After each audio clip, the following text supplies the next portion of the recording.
This is I'm Johnny Werdslinger. May 29, 2011, here with Tammy Tamborini of the Madelynn, and she's going to read some poetry for you. Paradise dipped in chocolate. I have not slept in 38 years.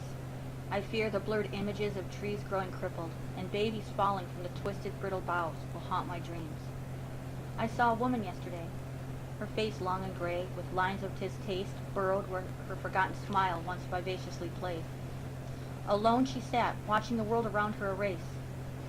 She rose with most statuesque grace and walked over to a candy counter, where her $10 bill was replaced with a brown paper bag.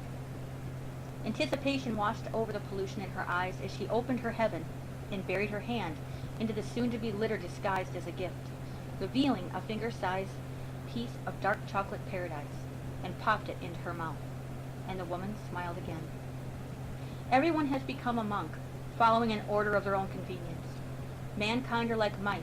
Although they scurry about in separate directions through the maze of time, they are each sniffing out the same prize. The prize? Momentary satisfaction, even though the moment melts into a seductive memory once settled upon the tongue.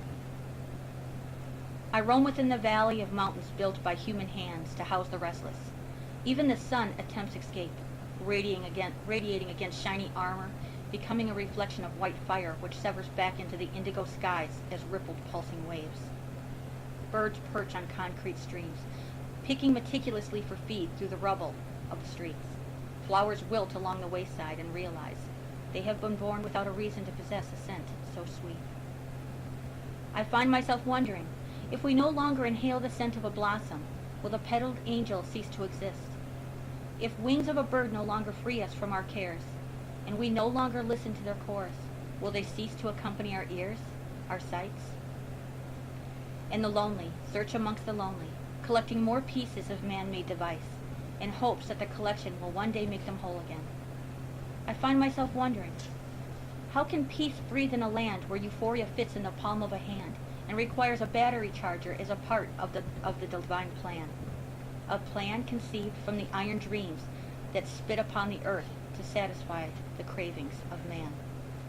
Who are the predators and who are the prey, when each strive for the fortune which cannot be bought, only inherited, when the treasures before us, the simplicity for which we were born to appreciate. I am deserted, an abandoned orphan, by the prophecy of what is and what shall be. I do not adhere to these plastic trilogies. I walk in the dust of what once was, opening my eyes to the earth's remaining purity. Lost within the wilderness of the machine, I run to primitive meadows of spiritual bound security. However, this is my time, the hour I was chosen to be.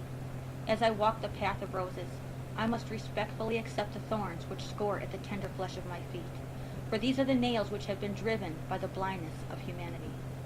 And I shall stretch my arms high, and with faith by my side, that even in the dimmest of light, that I may catch the fallen babies.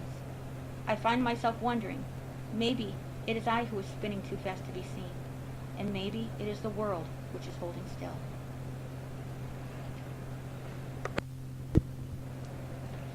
Last poem of a martyr.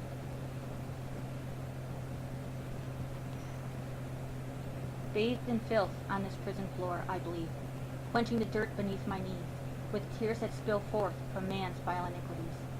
Although this moment is my prophecy, I weep for those who have felt this impurity before me, as well as those who shall dwell upon my path when I am nothing more than ash that powders the wind, to soil the lilies of the earth with my sacrifice.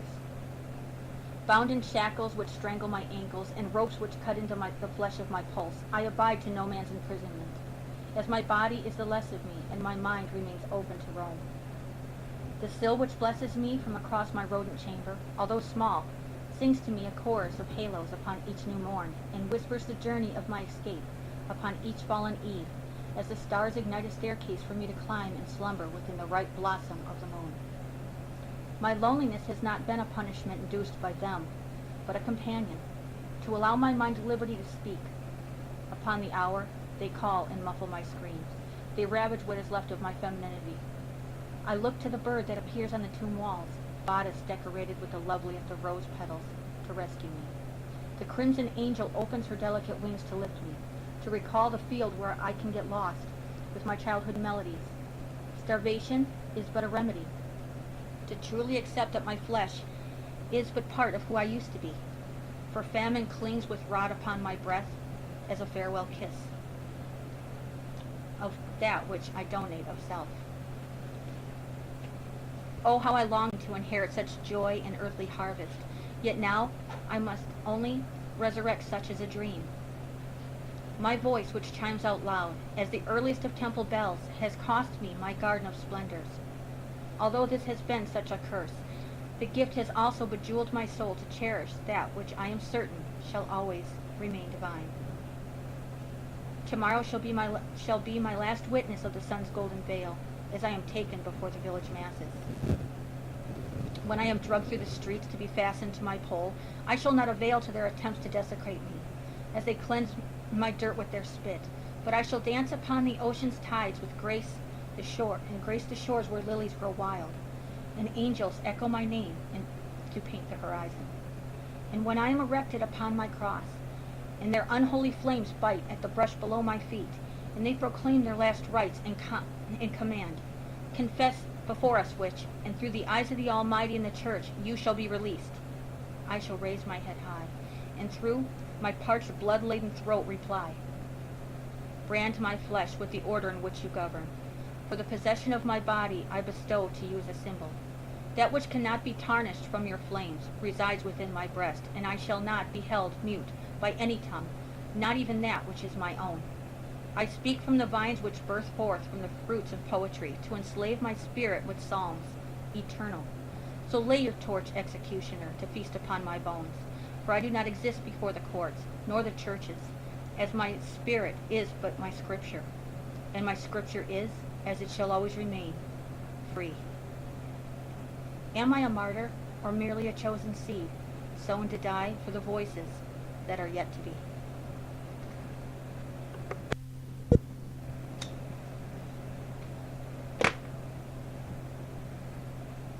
Hope's Rope. Radiant valleys of angelic intuition, lilies on borrowed time. Will their holy become a memory, or remain a precious thought design? The bluest haze of yet another day surfs across a carefree sky. Will the sun wake with a kiss of raspberry blush promise, or will the flames rise to bake the earth to clay?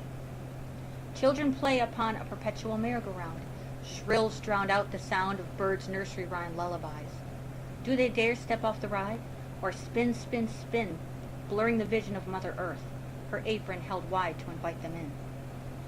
Strangers walk, throwing spears as they speak, of lonely hearts lost in addictions which bring them peace. Who can justify a heart which bleeds unsatisfied, a heart that dissolves from neglected seeds scattered? Not I, for I intrude to unleash my truth, as to feed the chamber left vacant, with my oath to replenish mercy and unbind the imprisoned spirits, to set the world free. If only I could tie a rope in a knot, and cast a twine to capture love and faith for mankind. All of those who held onto the rope could grab hold as one and embrace. The hour passes, yet the moment remains unchanged. I ready myself to accept a sign that my notions will not become dormant and starve in vain. At last, I hear the crow of hope, which comes to call outside my door. I rush with haste to invite him to enter my sacred space. However, as I open the door, the symbol falls dead at my feet, poisoned from humanity's sin and fate. Within his lifeless beak, a knotted rope dangles limp and empty.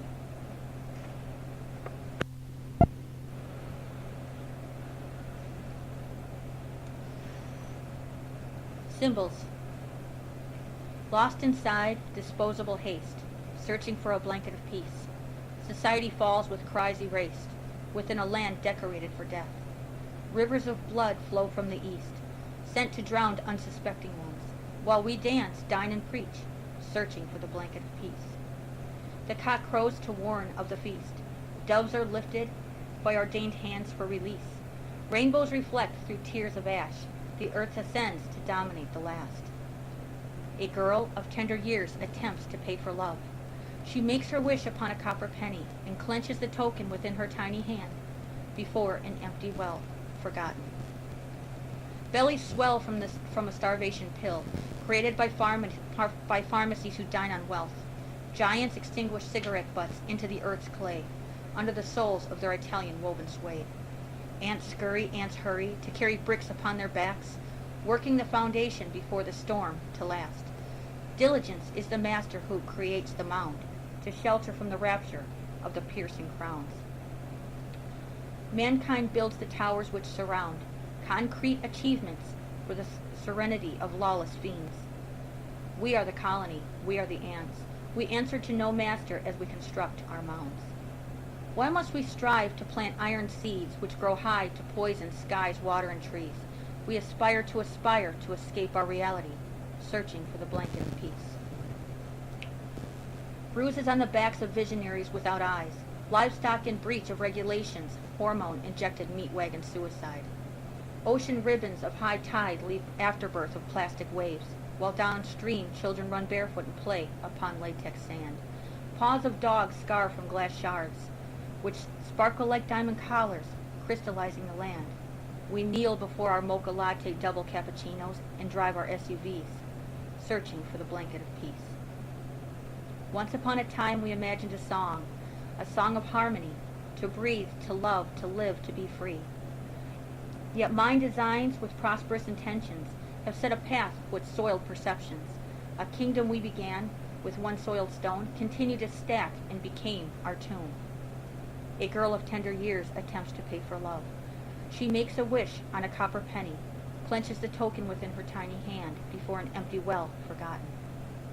Upon the stone ledge she climbs, draws in a breath deep as she opens her arms to fly, kisses the penny and shuts her eyes tight.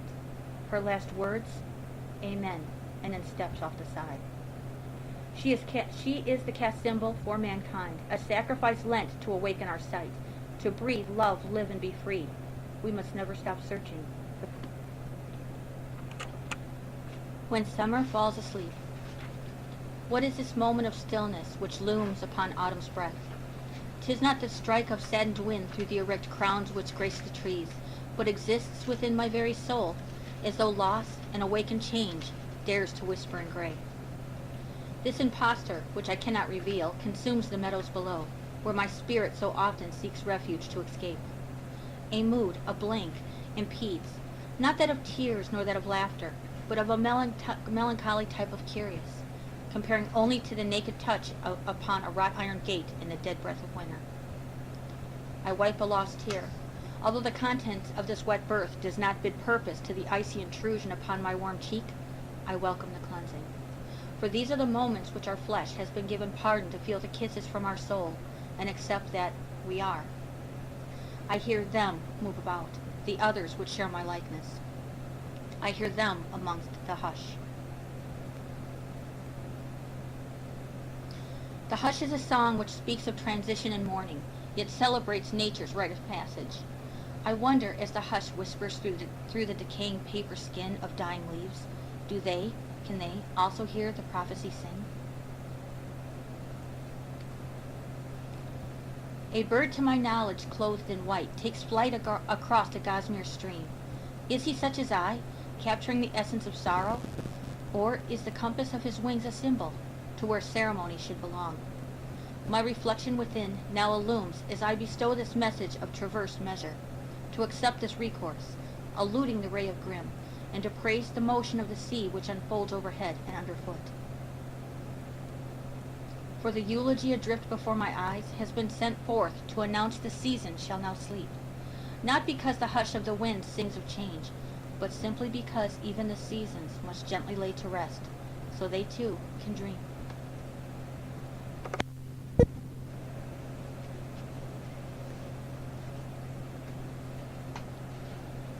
If only. If a seashell which is cast ashore from an ocean of indigo true imprisons the echo songs of the deep, then I too am a precious shell, for I bestow the moments of eve within the chamber of the spirit I complete. I wondered as I wandered throughout the blanket of meadows which unfold to sow, about the spirit so royal which dress the stars in the sun's shimmer of gold. Oh, how I wish I could perch upon the haze of clouds that ribbon the moon's glow, to sing of a dream to the treetops while they reach to touch the light of my soul. Nighttime butterflies, frosted with the ash of Luna's powder, flutter disrupted as I pass, and settle upon flowers which behold the hour. If only I could saddle between their wings, I could take flight amongst orchids and rest within a halo of twigs. The restless ones call from a brush nearby, beckoning the pack for a midsummer ride. Oh, to inherit such legacy without boundaries upon land, I would roam and set to drink from the streams unknown to man. The melodic howl alerts the innocent at play, to seek solace within shadows that praise. Passive creatures of the season scurry to nest, while the wind captures the scent of distant rains which quench. The caress of the breeze whispers against my face. I inhale the bath of pureness to taste. Yes, this is what I most long to be, the perfume of the earth, rivers, and trees. I would dance upon the flesh before each storm. I would recite a lullaby within each child's open arms. I would tickle the pastures and sway along ivy, breathe the breath of hope through every locked entry. If only I were more than me, I could bid salutations to the earth's artist mastery, set to sail upon clouds woven of laughter, journey with butterflies and slumber on feathers, run wild and free with the wolves through forest rafters, discover the shelter in which nature invites, resurrect faith and hope upon each scented night. If only I were more than a keepsake cast to harbor treasures within my breast, but I am merely a writer with thoughts to collect. However, if you please, I shall fetch my pencil and parchment and take note of all that I long to be.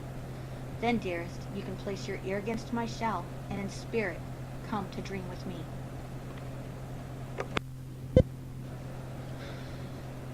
Farewell to the weeping rose.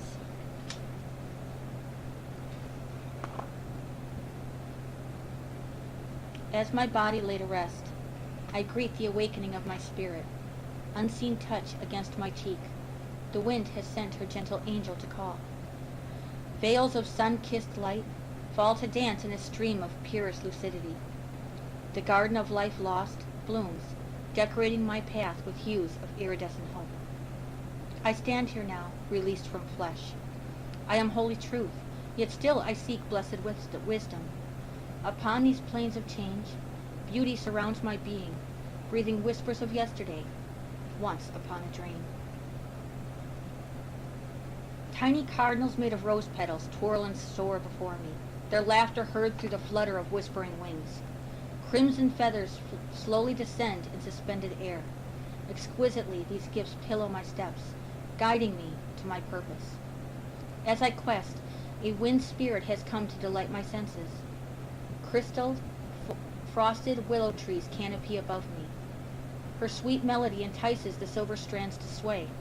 The hypnotic rhythm invokes my spirit. I near the corridor's end. An arbor dressed in morning glories awaits my arrival, beckoning me to enter. Within the sacred arch, the flowers sing a chorus of praise. Blossoming into butterflies as I pass, they take flight, leading me into a field of promises, once upon a dream. Childhood greens and shimmering clovers blanket the meadowed slopes. The wind combs through the velvet blades. The watchtower shifts directions in unison upon each valley. Emerald songs are heard throughout the scent of earth's rising with each pass. Charms of wishing flowers sleepily drift through the valley. Upon inspection, they released wishes. The released wishes are not as they seem.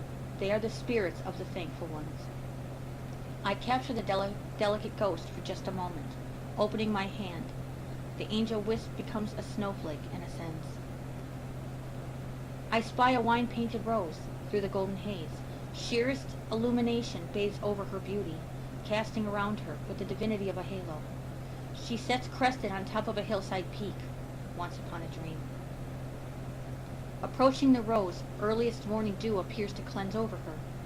Witnessing her blossom face bowed down low, I kneel before her. Her silent tears bead and wash upon her leaves. My perfect angel, why do you mourn so? Within the song of my mind I ask her. Weeping the divine queen chimes. I mourn because I am dying. My woven petals shall never again open to greet the morning sun. My body shall cease to vine and birth new beauty. As the sweetest of my breaths shall never be inhaled by children of the earth. I shall perish. My life will have honored no purpose. My existence vain, without meaning. Mercy completes my reason, taking her intricate perfection upon my hand. Delicately, I caress the silk of her petals. I drink the volumes of energy her beauty harbors, studying the depths of her tint, tracing the swirl of her design precisely. I close my eyes, breathing her in deeply. Her perfume possesses the truth of innocence, as it also shares the gift of wisdom. Mostly of all, this is the scent of love. I allow the aroma to linger a moment longer, to always recall the taste of her wild passion. Holding the lovely blossom in my touch, I open my eyes and I look into her. I then whisper, Dearest one, my truest love, can you not perceive that for as long as I have touched your angelic petals, I have been blessed, as I have witnessed your timeless beauty, and you have enlightened my senses with your scent of purity. Your season is but a cherished reason. You have become a precious keepsake to all who have ever graced your presence, even if only once. Gingerly I brush the blossom with a farewell kiss. Her petals softly released. As I catch them in my hand, she falls limp and withers before me. Her season to grow, as well as her season to enrich our lives, has ended, once upon a dream. Opening my hand, I bring the pool of scarlet treasures to my lips. Blowing the petals, they scatter to anoint the air. In a hush of a breeze, they are carried away on the wings of a new breath. Higher and higher they skate above, until at last they ignite to become star tokens, which embellish the sky. Beneath my feet, waters of peace replace the earth. A stairway made of rain sets before me. I step onto the baptism to be delivered. My spirit becomes the echo of the wind, and I dance across the night sky, only to kiss the fullness of the moon. Once upon a dream can change your waking tomorrow.